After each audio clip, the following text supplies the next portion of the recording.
everyone, and welcome back already to Desert Chunk. Episode 7 just released a few days ago as of recording this, and yes, I am still sick. Sorry if you can hear that in my voice, but before we talk about why I'm torturing myself, on top of torturing myself, let's see how we got here. In the last episode, I dramatically revealed that the fate of my entire account hung by the thread of a bronze pickaxe, uncovered the biggest conspiracy in OSRS history, spent over an hour trying to catch 3 birds, returned to my roots of exterminating snakes, except this time with a bow and arrows, got a random strength level just for fun, and then helped a gang of lawless hoodlums destroy invaluable research materials from outer space. Okay, so full disclosure, I wasn't even planning on filming anything for this episode until I was way further along into the grind. I'm talking like 80 mining, mithril pickaxe, months of grinding with hundreds if not thousands of hours added to the total, so why am I back so soon? Well, to be honest, I didn't really expect to have much content to show you guys until much later. I expected my life to be nothing but star hunting and collecting experience lamps until level 36 hunter, which I just assumed would take several months to accomplish, and then I'd bring you guys in to show off my new shiny pickaxe, a massive mining level, and a big ol' recap showing how it happened. But I made some discoveries recently, just within the past few weeks as of recording this, that are honestly pretty big game changers for my account, and I feel like I need to talk about them right now because they're going to accelerate my progress significantly, at least in certain aspects. The first thing that I want to talk about is actually Hunter, because as you can see, we're already almost at the level needed to catch Earth Implings. And it's not because I've been getting insanely lucky with random events. Here are some snapshots of the ones I've gotten since finishing the recordings for the previous video and starting up the grind on my side machine. And it really doesn't look like I've gotten enough lamps to get this high of a hunter level, does it? So you may be wondering, did I go back to hunting the desert warblers on the chunk border? And yes, I did.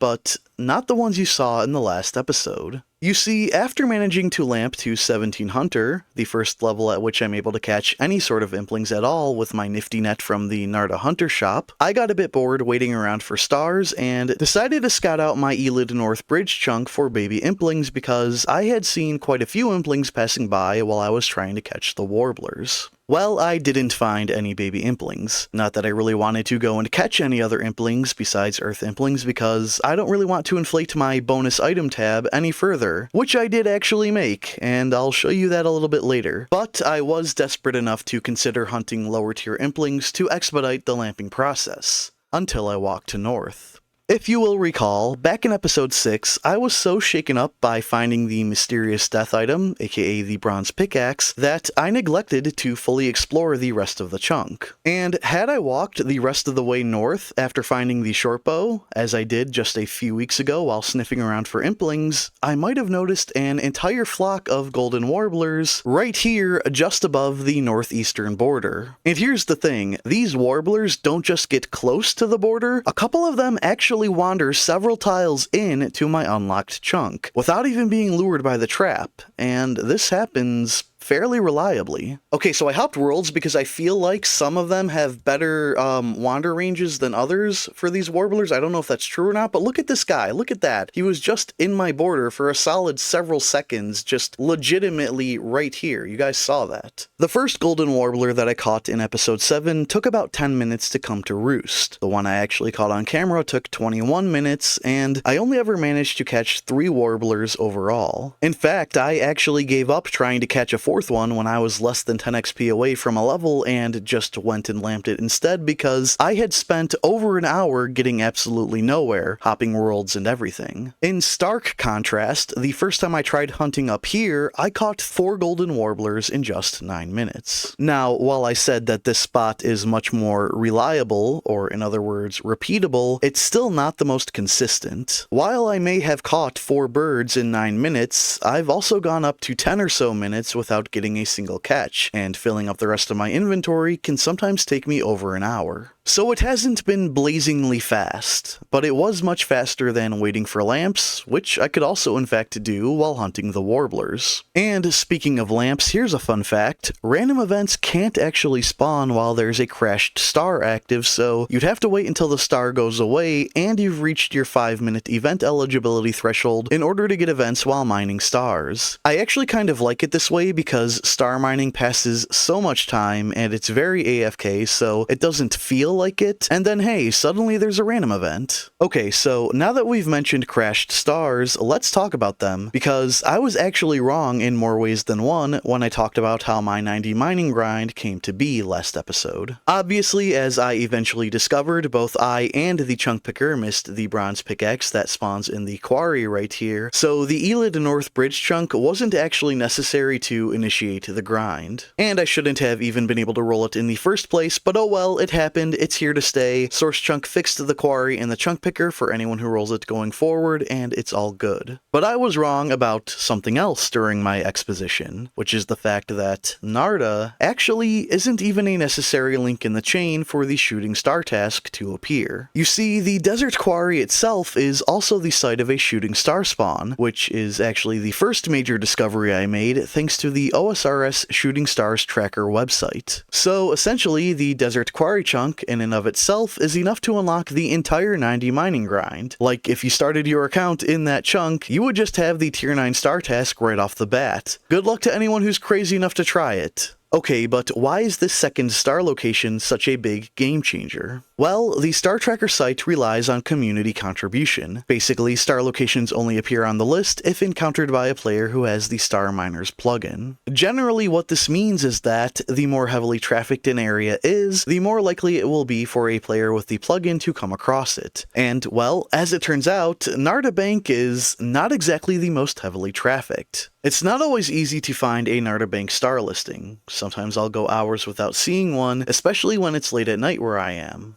which is unfortunate because I'm usually a night owl. The desert quarry tends to be a little bit more active, but not by much. And even though the whole point of the place is to mine things, I've come across a number of stars where multiple people are in the area, but no one's actually mining the star because they're all too absorbed in their sandstone and granite grinding, which is especially frustrating when I don't have the level to mine it myself at the current tier. In contrast, more popular places like the Alcarid Bank, Catherby Bank, and Draenor Village all usually have multiple listings regardless of the time of day or night. So for me, having two options, even if neither is very ideal on its own, is actually a huge godsend. I don't know if my AFK mining dream would be quite as viable with only Narda Bank as a spawn. So I'm going to go and finish up the rest of this hunter training, and then try to get a mithril pickaxe before I go back to hunting the shooting stars. This has pretty much been my main focus since I discovered this method, because it just didn't feel right to keep mining stars with a bronze pickaxe when I had a much quicker path towards possibly getting a mithril one. And just to show that this is in fact totally legit, there you go, there's a bird getting caught. This is going to be a long grind. Mining is a slow skill, even with access to the best pickaxe and the fastest training methods. That's just how it is. No need to make it even slower by using the worst pickaxe in the game when I have a viable option for actively seeking an upgrade, especially when my chosen mining method is slow and AFK.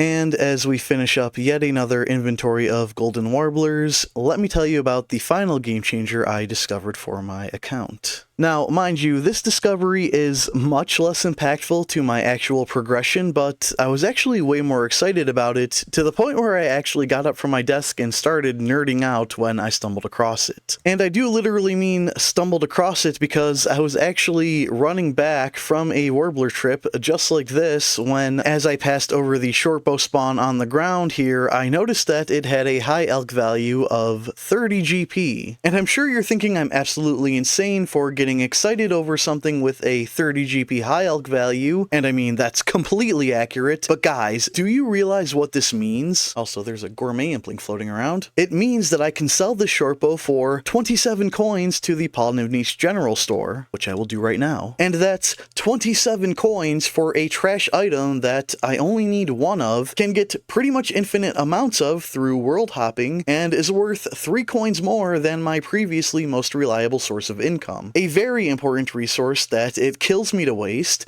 takes forever to mine, and requires me to have a bunch of water skins on hand to, you know, not die while getting it, thus limiting the amount I can get per inventory. Plus, the quarry is an absolute trek to get to and from, 2 chunks and a diagonal away from Polnivnich, and 4 straight chunks away from Narda if I wanted to bank the coal. Meanwhile, the shortbow is only 2 chunks away from Polnivnich, so it's a quicker run, and I can just sell them off as soon as I get back to town. I also only need 1 single water skin because there's a delay when hopping worlds before the desert heat can start affecting you, and well, that's all I'm going to be doing until my inventory is full. Now, does this method require a lot more world hopping? Yes. Do I still hate world hopping? Yes. But the convenience of the other factors and the fact that I'm sacrificing such a low tier, renewable, and virtually useless item, especially now that I have 40 ranged, for more GP than something I consider a valuable resource, I can't even really express just how happy this makes me. I may not be able to cast the actual high alchemy spell, but turning trash into almost as much gold with very little effort just soothes a certain part of my brain. Look, guys, I'm not going to be making a fortune with these by any means, and I don't plan to try. But before this, I still found myself choosing to run between Polnivnich and Narda sometimes, even though I had over 4k stockpiled in the bank because I just dreaded the thought of having to spend so much time gathering and wasting coal for cash, so this will just help me feel a lot better about carrying around a stack of coins for getting around my chunks a little quicker.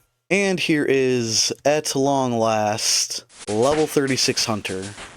We can now catch Earth Implings and might just have a shot at getting a Mithril Pickaxe. And boy am I glad that I found a way to make my initial lamping to level 5 Hunter worth it after all. Obviously, these golden warblers still spawn outside of my chunks and are effectively bonus content, but at least it feels like I'm actually actively hunting them for a specific purpose. Also, I did get a lamp from Count Check along my grind, and I decided to save it because we were so close to the level anyway that it didn't really make sense to use it. So we're just going to go back to agility and toss it on there. And that's level 18 agility. And here we are back at the bank in our bonus item loot tab with all of the raw bird meat that we saved from the grind in here. I did save every single one. Unfortunately, I'm not sure exactly how many lamps it took, but as you can see here, we have all of the items that technically are unobtainable in our chunks in here, including the mithril scimitar. The only things that I didn't bother throwing in there were the herbs like the grimy toad flax, and I think we have some snapdragon from some random event or other, and that's just because I like to keep them all in order, and Herblore is locked behind a quest that is a million miles away anyway, so I just figured it wasn't even really worth it to separate them out. This tab is essentially useless at the moment. Alright, so I have my net, I have some water skins, and before I begin my search for Earth Implings, I just have to point out yet another parallel between my series and Telecon's. I mentioned in a previous episode how our starts were oddly similar despite being in completely different locations. For instance, there was a big gap between the lowest level monsters and the highest level monsters in his starting chunks, so he was forced to do a lot of slow early training. I believe he started with rats, whereas I committed infanticide against Solo Mission's children. One of his first ideas for food came from a beer glass spawn, and the fact that he had access to one of the special few barrels with a tap that actually gives beer, and that was my very first idea as well. I have a beer glass right here, and I also happen to have a special beer barrel in this house right here, which still hasn't been updated on the wiki, by the way, despite this being like the 3rd time I've mentioned it in my videos. Anyway, we now have yet another similarity in the fact that he is currently also using Implings to hunt for a mithril pickaxe for his grind. Pelican is super nice, by the way. He actually directly reached out to me himself when I asked about a plugin he used in his video in the One Chunk Discord server. I didn't even mention him by name or ask him specifically. He just saw that I posted a screenshot from his video and answered my question. So I would definitely recommend checking out his Chunk Volcano series, if somehow you haven't heard of it yet. Though, if you're watching me right now, I suspect that you've run out of all of the good One Chunk series to watch, so you're probably already well aware of who Telecon is at this point. Anyway, let's go see if we can beat him to that mithril pickaxe. Okay, so I've come back to the Elid North Bridge chunk because, as I mentioned earlier, I've seen quite a few implings wandering around here while training Hunter, including several Earth implings, which...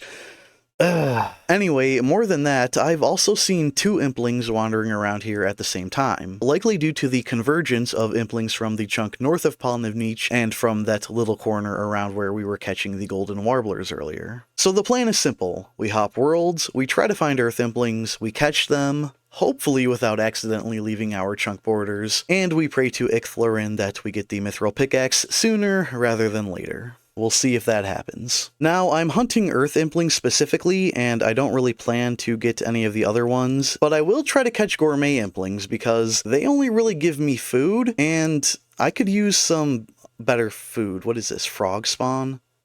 What am I supposed to do with that? Oh, there's another gourmet impling, which just passed away from us into that other chunk. I saw an eclectic fly up here. Not the things that we need. But I will take that guy if he comes any closer to me. Yoink! And we have an Ukthanki kebab. Just great. Oh, here we have an Earth impling. Let's hope I can catch it. Let's see what we get from it, if we can catch it. I have caught a few more gourmet implings off to the side here, as you can see in my inventory. We only got a gold ore. That was the first Earth impling that I saw in about over 100 world hops, I would say. World hopping is such a drag. I don't know how anyone stands to do it. I kind of hate it at this point, but we will just carry on and keep going.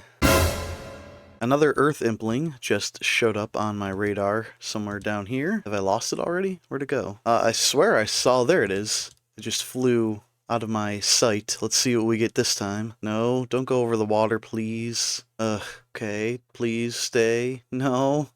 No, oh no. I mean, we can get over there. There's no guarantee that it's still going to be there. Oh, there it is. Hi. Oh, you're going towards the border. Okay.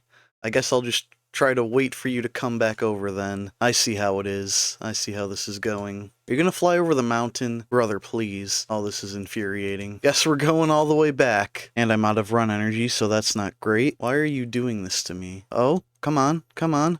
Run. Mithril ore.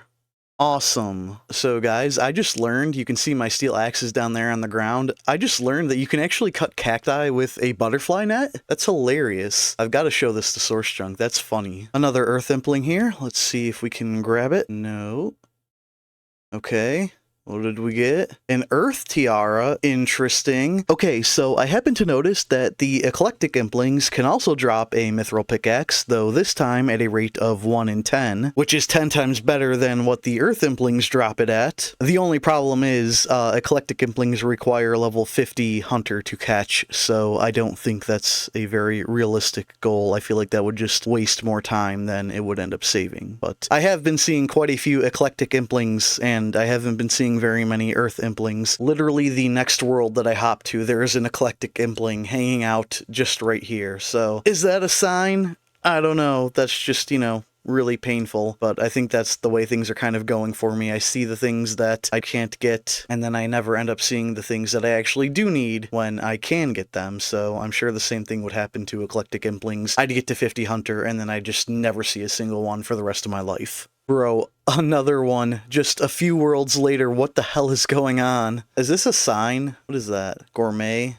I mean, I am catching gourmets, so let's go and snag that one. What are the chances that I talk about Eclectic Implings and then I just see 2 very close after saying that? At least we have some curry. Oh my gods, is this a joke? I feel like the game is taunting me. This is like a few minutes later, several world hops, but I'm seeing another Eclectic Impling just chilling here, you know, kind of saying, hey, I have a Mithril Pickaxe, but you can't get it because you don't have a high enough Hunter level. Like, I don't think you guys understand. If I had these these birds in my chunk, if I had a chunk, oh, there's a young impling, which I'm not going to catch, but if I had a chunk with golden warblers in them, I would be getting to level 50 hunter. The only reason that I'm not getting to level 50 hunter right now is because I have to do this method, trying to set them up on the border here and hoping that they come by every once in a while, which, again, it's a lot faster than the other place, but it's still not, you know, fast by any means. Oh, and now here's a nature impling. I don't know where that came from. I just wish I had an actual hunter method. Well, we have an earth impling here that is just over the border. Hopefully it crosses back. Doesn't look like it's going to. That's unfortunate. Did it just disappear or did it go out of our range?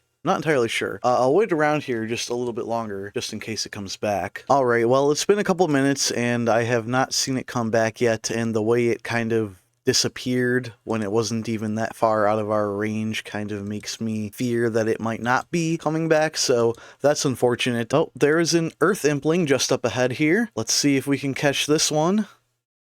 Another earth tiara. Okay, we have another earth impling. Let's see if this is the one. Oh no, I'm out of run energy. Oh no. Please catch it. Please catch it. Please. Please. Okay. Mithril ore. What else did I expect? And here's another earth impling that we have coming towards us. Okay, thanks, buddy. He made it almost to the border and then he just did a U-turn. That's great. Now he's flying deeper into that chunk, so I don't know if we're gonna even be seeing it again. Earth impling alert. Moving away from us, unfortunately. The other one that I saw, I don't think ever came back, but this one looks like it is, so let's go and try to catch it. Please don't go back. Please don't go back. Okay. Maybe I should get a higher hunter level just to have a better catch rate on these? Are you joking? I'm gonna run out of run energy here too. Where did it go? No, please, where did you go? Is this a joke? Well, I'm all out of walking space down here, so hopefully we see it again. I doubt that we will. At this point, I'm wondering if it's even actually worth it at all to continue this experiment here, but I don't know. I'll keep trying. I'll keep trying. Alright, we have an earth impling here. Let's see what this one gets us. I did catch one off camera for 4 buckets of sand. I may not record all of these clips just because I don't want to waste time getting my recorder up. Another mithril ore. At least these sell for some decent money, about 90-something coins, so I'm going to try to get as many of these on camera as I can, but the good thing is if I don't, right up here you can see the earth implings that I've caught so far. I've caught 7. I have all 7 of their drops on me, and you can see them all in the tracker right here.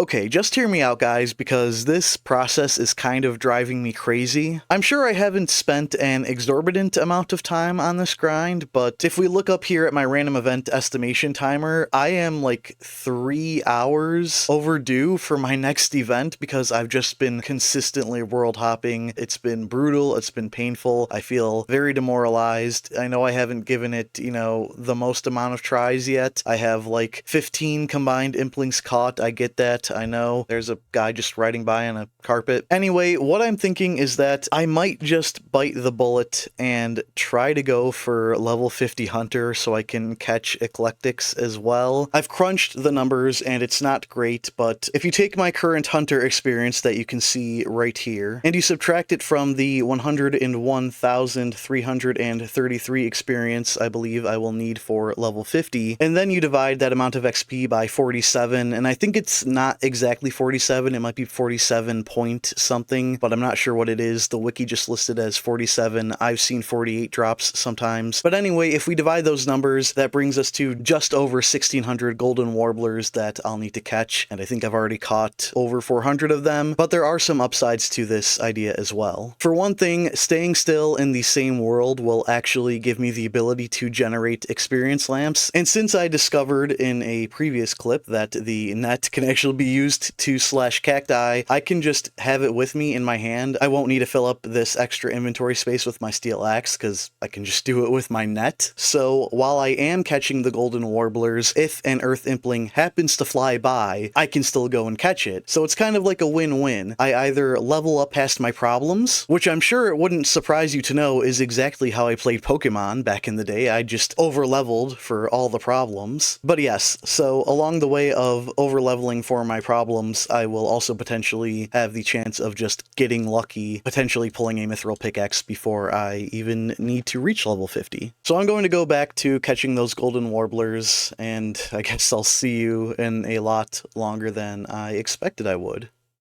And here we are at level 40 Hunter. We can now place 3 traps at once, which is cool and might be helpful. It's been a number of days since the last clip, and quite a few hours, as you can see. I've had some gaps in my playing for various reasons, but even besides that, progress has been very slow. And here in my inventory, you can see that I've been stocking up on lamps and books, with my intention being to keep them for as long as possible, so I can use them as late into the grind as possible for the maximum amount of XP. And yes, I do know that I can only have 1 book at a time and will have to use it before doing another dunce random event. But you can see here my recent run of random events and the scarcity of events that give me anything useful. What else is new? Well, unfortunately I derped up and missed the level, but I have been burying all the bones that I've been getting on this grind, and here we have level 50 prayer. We can now do a bunch of things that we actually can't do because we don't have access to them, but that's cool to know. Progress has been very slow and tedious, so hopefully we'll start to see some more things get caught quickly, like that.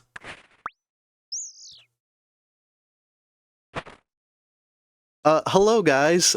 We just got the mithril pickaxe right now. I was literally just scripting a bit about how Telecon got the mithril pickaxe on his One Chunk series, which just came out about 17 or so hours ago as of my recording of this clip. I literally, on my other computer, I have the, just getting my other computer, I have the phrase typed out that his, getting of the mithril pickaxe in just a few pulls was well deserved for the hell he had to go through to get there, but this just goes to show why I don't trust my RNG, referring to the fact that, as you can see on the loot tracker, I have caught 27 of these bastards, and on the 27th pull there, let me just get these before they despawn, and hopefully I can get that one too. Yeah, okay, that's good. I was in a rush to pull up all my recording stuff, so that's why it's a little bit chaotic right now, but we've got the mithril pickaxe.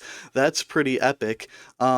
Okay, let's just, I guess we can do whatever we want with these lamps now in this book. This book has been in my inventory for the entirety of this grind, by the way, since I first got it. Let me check back when that was. It looks like September 22nd over here, and I don't think I've gotten any other dunce randoms since. But yeah, I was basically 1.2k experience away from pulling up my recorder and talking about everything that happened with Telecon series. We did not beat him to the mithril pickaxe, but we got pretty close, I guess. But I was going to talk about that. I was going to talk about using these lamps and making more money by picking up short bows, because I've been very, very poor, so I've been just kind of running back and forth and trying to hold on to as many lamps as possible, so that's why I haven't bothered to do a restock trip. I was actually hoping to have more in my inventory by the time I reached level 49, but all of the random events that I got appeared to me like right as I was coming back from a trip and my inventory was full and I wanted to keep all the birds. So rather than dropping something from my inventory, I just used a lamp, and I just haven't really been getting them back with as much frequency as I had hoped for. Anyway, here's the mithril pickaxe. That's pretty cool. I guess these 12 extra hunter levels were maybe a bit of a waste of time at this point, but I'll throw up the differences in time played between that grind and this grind, and even if it had gone all the way up to level 50, I still think it would have been a worthy time investment because of how much time this mithril pickaxe will hopefully save in the mining portion of the grind, which is our last task that we have to do. Oh, and by the way, I never really keep track of my XP per hour, but you can see up in the top right here that I was getting about 603 hunter XP per hour, so this was definitely a very slow grind, which is partially why it took me this long to make this much progress. Obviously, IRL stuff impacted it as well. Anyway, here are the spoils of war. If I put these birds in the bank, we have just over 1,600 birds, 1,621 to be precise. It would have taken about 230-ish more birds from this point. That's not including any of the lamps or books that we would have used in order to get to level 50. Over 12k feathers, which are going to be nice for fletching experience one day whenever we unlock that skill. still. I did save every single bird and feather from this grind, partially because I wanted to keep track of it like this, but also because I'm an Iron Man and you never know when these resources are going to be useful in the future. I probably could have shaven quite a bit more time off of the grind if I had just dropped them and returned back to the fountain in Paladin of Niche and came back up and started catching things, but again, I just wanted to have that all to show at the end of the grind for you. Or I guess whenever we happen to get the Mithril Pickaxe, which was just now. Moving on from that though, this is all of the other stuff in my items that do not come from my chunk tab. I have sequestered everything that I cannot technically obtain yet in here. I'm down to my last 2.1k, and 2k of that came from 2 recent Quizmaster events. I'll pull them up right here so you can see they both came a few days ago now on October 6th. Still don't really have any idea of what I'm going to use my lamp and my book on. I have already started lamping agility though, and I still have 1 level that I can play with before I have to risk unlocking the Al-Kharid course, which I'm not anywhere near yet, but if I did get Al-Kharid, I would have to retroactively get to level 71 agility, I believe, for the stuff in Paladin of Niche, and that's level 19 agility.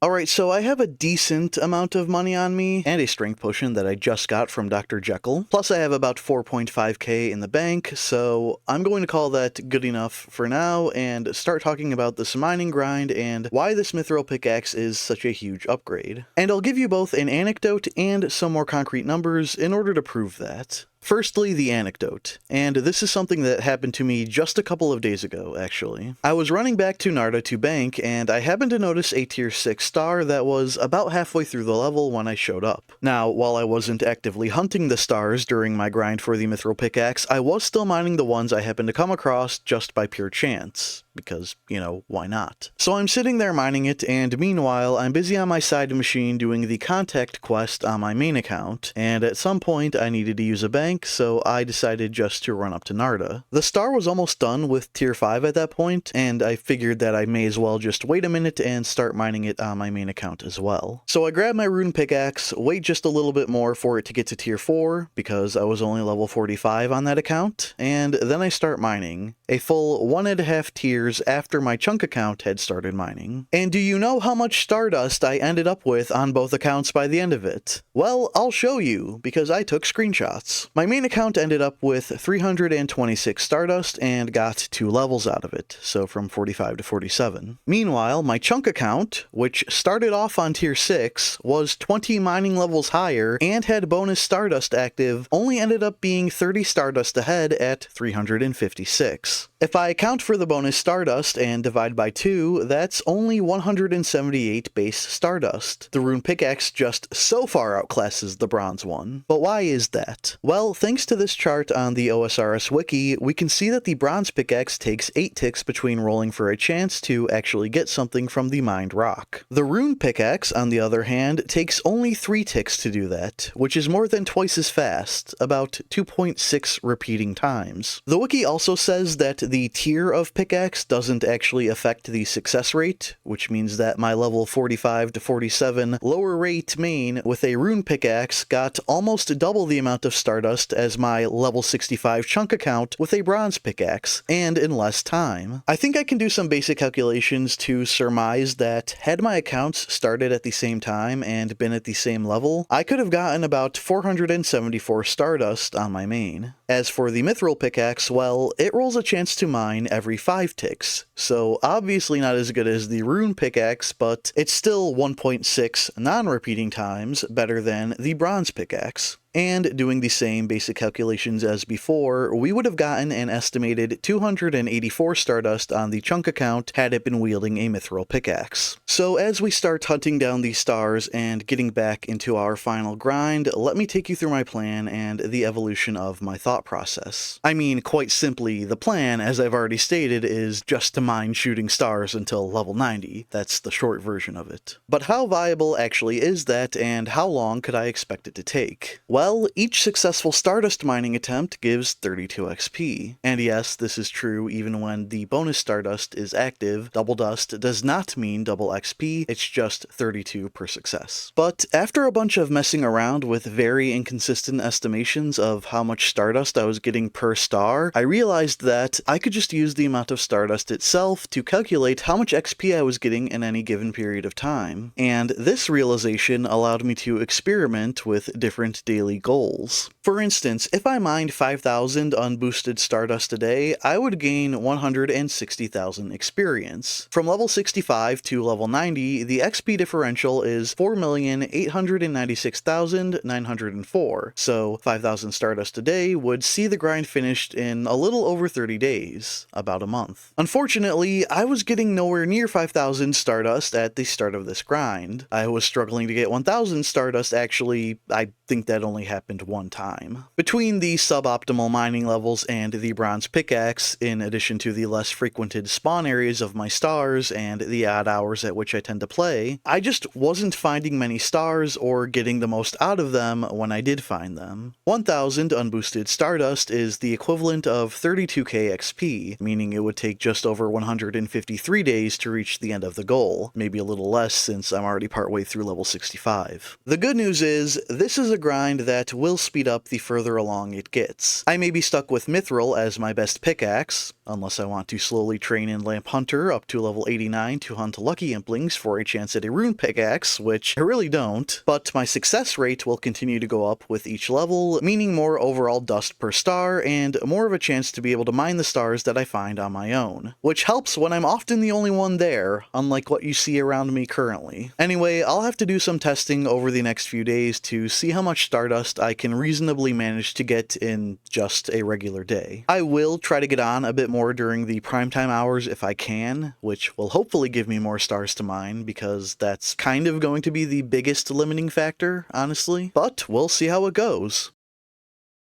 And we're back with level 70 mining, size 7 stars unlocked, hopefully a big bonus to our progress. It's actually been almost a month since getting the Mithril pickaxe, and quite honestly, I haven't been doing as much star mining as I hoped I would, or playing much on this account at all, for that matter. As I'm sure most of you are well aware, Gridmaster started just a few days after I recorded the last clip. It's almost done now, and probably will be by the time this video comes out, and I decided to take a little bit of a break and just explore Gridmaster on my main, and a little bit on this account as well. It was actually the very first temporary game mode that I've ever participated in, and it was pretty fun, honestly. I liked that the tiles gave you a clear goal to work towards, which is also what drew me into the one chunk challenge, so that tracks. I managed to unlock 45 out of 49 tiles on my main account before just giving up on the rest, 3 boss tiles and the Hollowed Sepulchre. And then on this account, I didn't even bother with most of the PVM stuff, just getting enough points for the cosmetics I actually care about. Shocking, I know, the guy who's only requiring 1 kill of a given boss to complete a task in his chunk series is struggling to do them even with OP buffs and weapons. What a surprise. I'm still pretty proud of how far I got overall though, considering that almost half of the overall tiles and the vast majority of PVM tiles were things that I've never done before. Also, shoutouts to all the people who are willing to carry noobs like myself through high-level raids, much respect. In any case, we're here to talk about the chunk account, so let's do that. I was able to get a little bit of testing done in the days before Gridmaster came out, and my aforementioned minimum target of 1,000 Stardust a day is entirely feasible. I can get that in about 3-ish decent stars, and 2,000 dust in a day also seems reasonably achievable, especially with my newly acquired 70 mining. I will say that I never actually got close to 2,000 in a day, however, because, like I keep saying, the biggest limiting factor is the amount of stars I can actually find. I spent a whole 10-hour day over that weekend refreshing the list every 20 to 30 minutes or so, and only ever found 3 or 4 stars. The day after, I did that for maybe 6 hours, and and then sporadically throughout the night and got the same result. So I'm starting to get the sense that it doesn't really matter when I play, it's just always going to be a roll of the dice. At least with Gridmaster winding down, I am actually finding more than a single star per week now, so that's good. I'll probably end up joining the Star Miners Discord server at some point just to try to get a little bit more insight into how star tracking actually works and maybe see if I can draw more attention to the desert, possibly. But with sailing also right around the corner, I'm probably going to have to keep jumping between whatever stars I can find and vaguely yearning for the mines. I've been focusing mostly on granite, but one of my viewers informed me that I can deposit sandstone into this machine over here and it'll effectively store it for later. Then I can one day get buckets of sand from it, I guess. It does make getting rid of the sandstone much less click intensive, which is pretty good, but I looked it up and it says that it holds 25,000 buckets worth of sand, so this definitely isn't something I can do forever. Also, manual mining still sucks. Anyway, with this milestone achieved, I'd just like to go back and address a couple of tasks that I previously checked off and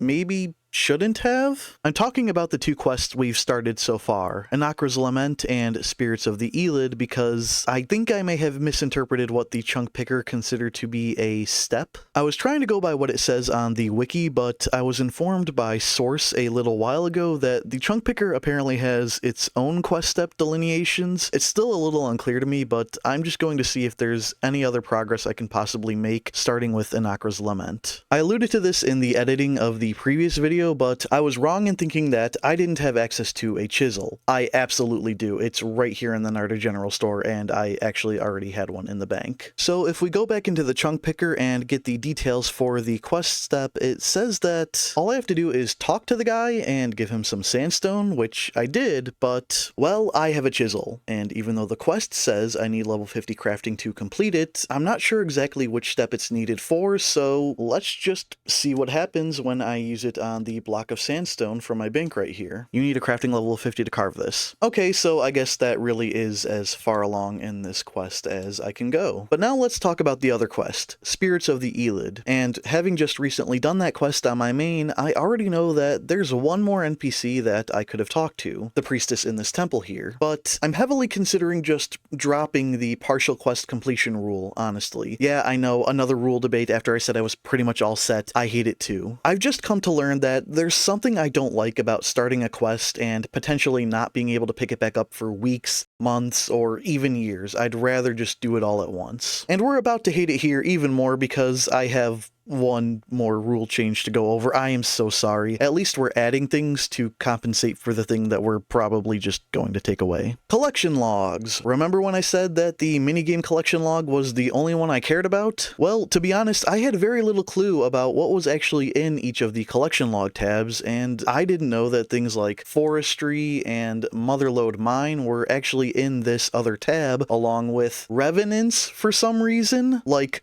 why? How is this in the same category as rooftop agility? I mean, we're not doing the wilderness until the very end of the series anyway, possibly, maybe, going back to the original rule set if we do, but like, we've got Slayer in here, Champions Challenge, whatever the hell that is. As you can tell, I still have no idea what half of this stuff will actually require of me in the future, but there's just so much here that I feel like should be part of my challenge, so I'm deciding just to enable all of it, rather than having to manually add things as I go. This may come back to bite me in the future, but hey, at least I'll probably get some clickbaity titles and funny content out of it or something, right? I will be manually adding the skilling bosses like Temperos and Wintertot once I get to them though, because those are very different kinds of bosses from the ones I'm trying to avoid. So if I poke around in my rules here, we will check off the collection log task to obtain items in the other tab. And you know what? I'm just going to click the option to show quest tasks only when the whole quest is completable, because I just don't like having the quest cut up in sections like this. Alright, so let's calculate the tasks. Nothing should have changed except maybe the quest task might disappear. I think it did. It was already completed anyway, but now it's not going to show up again for us until we can complete the whole thing. I think that's how it works anyway. Alright, with all of that stuff out of the way, let's move towards the outro. As we do, I have these 3 mystery boxes stacked up from this stretch of the grind. I've been taking them instead of the coins because I have a repeatable source of income now. You guys know know that I still don't really like mystery boxes, so this is more for you than it is for me, but let's open them up and see what we get. A flyer, okay, that I think could be potentially useful somewhere down the line during a quest, and it's kind of hard to get from barbarians. I think I had to do that on my main, kill barbarians for a flyer, so we'll definitely keep this for whatever that was that I had to do with it last time. It might have even been just like a random item that I might not get on this account. But anyway, we have a loop half of a key. All right, I think we already have one of those in the bank, so I guess that's another one. And steel plate body. Okay, we have the rune chain body right now. This would have been super useful back during the initial portion of the bandit grind, but I mean, we have it now. That's okay. Well, this is why I hate mystery boxes. But there you go. There's our grand opening of 3 mystery boxes. Alright, well, I think here's as good a place as any to close out the video. This time it really will be just endless amounts of AFK mining from here on out, so I doubt I'll be bringing you guys back in for anything else until we get much closer to level 90, but that doesn't mean that you won't be hearing from me in the meantime. To be honest, I don't even know exactly what I mean by that at this point, but I have a few ideas floating around up in the old noggin. Anyway, that's going to be all for now. Thank you so much for watching. I do actually have a little goal to reach 100 subscribers by the end of the year, so if you enjoy my content and you are not subscribed, please consider doing so. I would very greatly appreciate it. Try not to get lost at sea when sailing gets here, and take care, everyone.